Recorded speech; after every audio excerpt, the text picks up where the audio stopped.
Tema e re për sot është këndet e rrotullimit. Para se të kalojmë tek tema e re, le të kujtojmë së bashku disa njohuri që kemi marrë mbi këndet. Ç'quhet kënd? Cilët janë elementet e këndit?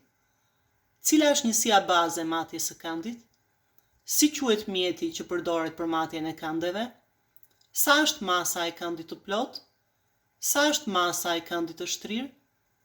Sa është masa e këndit të drejtë? Sa është shuma e masave të këndeve të një trekëndshi?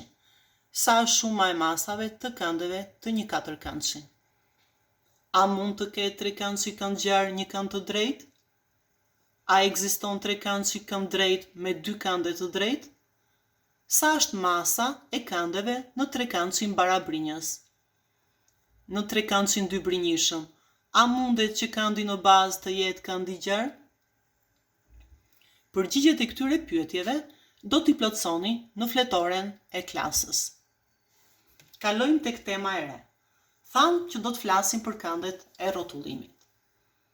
Dim që këndi 360 gradë paraqet një rrotullim të plot.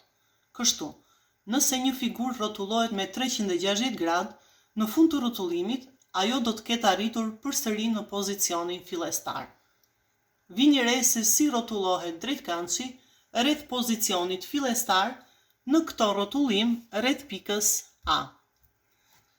Atëherë, në figurën e parë kemi drejtkëndshin që na është dhënë dhe pikën A. Kjo figurë quhet fytyra dhe figura përfundimtare tek figura e 5 quhet shëmbëllimi, që merret nga rrotullimi i drejtkëndshit rreth pikës A me qendër rrotullimi pra A dhe me kënd 360 gradë sepse kemi një rrotullim të plot. Rrotullimi i plot paraqitet në të katra figurat, figurën e dytë, figurën e tretë, figurën e katërt dhe figurën përfundimtare që është figura e 5. Tek figura e dytë paraqitet një rrotullim me 90 gradë, gjithmonë rreth pikës A. Tek figura e tretë kemi një rrotullim tjetër po me 90 gradë, duke u nisur nga figura e dytë dhe me 180 gradë nëse nisemi nga figura e parë. Tek figura e katërt kemi një rrotullim përsëri me 90 gradë nëse nisemi nga figura e tretë, po rreth pikës A dhe duke ruajtur këndin orar, dhe nëse nisemi nga figura e parë, rrotullimi është po me qendër pikën A, por me kënd 270 gradë rreth pikës A. Dhe figura e fundit paraqet shëmbëllimin e drejtkëndshit të parë në rrotullimin rreth pikës A dhe me kënd 360 gradë, gjithmonë duke ruajtur qendrën e rrotullimit që është pika A dhe me 360 gradë nëse i referohemi figurës së parë. Nëse i referohemi figurës së katërt, vazhdon rrotullimi edhe me 90 gradë të tjera, po në rrotullimin me qendër A dhe me kënd 90 gradë në drejtimin orar.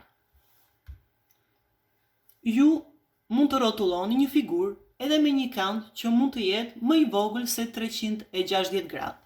Figura e më poshtme është rrotulluar me 90 gradë, herë në kaun orar dhe herë në kaun kundër orar.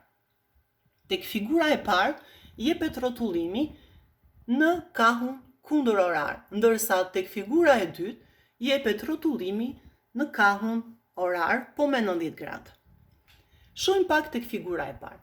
Trekëndshi fillestar është trekëndshi që ka kulmet me pika me ngjyrë jeshile, blu dhe lejla. Qendra e rrotullimit është pika me ngjyrë lejla.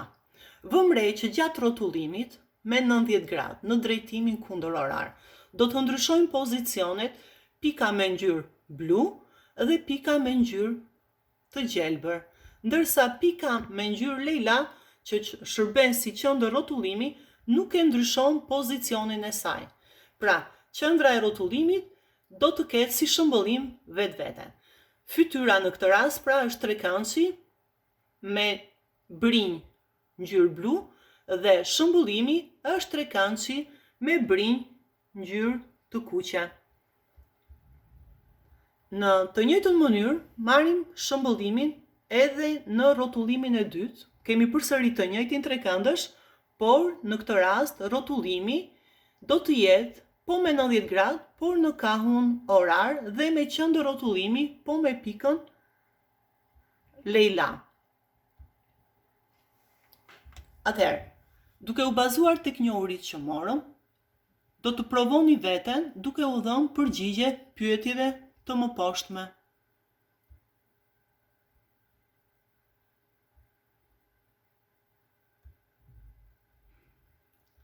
Detyrë shtëpie.